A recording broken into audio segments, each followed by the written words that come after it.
আজকে একটি মজার রেসিপি শেয়ার করব, যেটা বড় বাচ্চা সবার অনেক বেশি পছন্দ। যারা মাছ খেতে চায় না তারাও এটা চেটেপুটে খাবে। সেটা হচ্ছে মাছের চপ। তো চলুন বানানো যাক। আজকে এই মাছের চপ বানানোর জন্য আমি একটি কড়াইয়ে পরিমাণ মতো পানি গরম করে নিয়েছি। এর মধ্যে পরিমাণ মতো লবণ এবং হলুদ দিয়ে এক পিস লেবু ভালোভাবে চিপে লেবুটা এর মধ্যে দিয়ে দিয়েছি। এবার আমি এখানে 3 পিস মাছ দিয়ে দিলাম, আর 4-5টা আলু আমি এখানে কেটে ব্যবহার করেছি।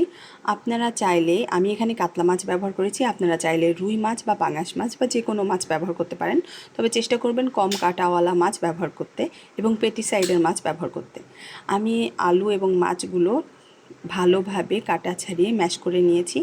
একটি কড়াইয়ে পরিমাণ মতো তেল দিয়ে পেঁয়াজটা আমি বেরেস্তার মতো ভেজে নিব। অনেকে কাঁচা পেঁয়াজ ব্যবহার করে, বাট আমার কাঁচা পেঁয়াজের স্মেল পছন্দ না, তাই দিইনি।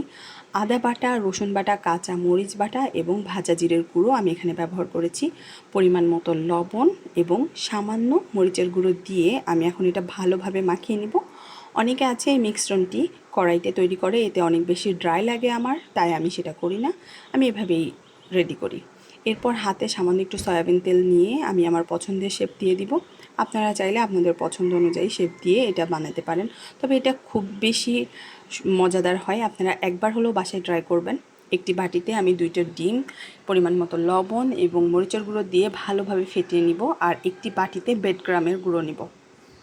এখন আমি একটা একটা করে চপ ডিমের মধ্যে গড়িয়ে নিয়ে বেডক্রামের মধ্যে দিব। এভাবে ডাবল লেয়ার করে নিব।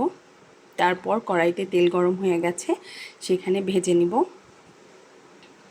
তবে ভাজার সময় চেষ্টা করবেন চুলার আঁচটা যেন মিডিয়াম বা লো হিটে থাকে, কেননা ব্রেডক্রাম্ব ব্যবহার করলে খুব দ্রুত পুড়ে যেতে পারে। এই যে দেখছেন কত সুন্দর। সবাই ভালো থাকবেন।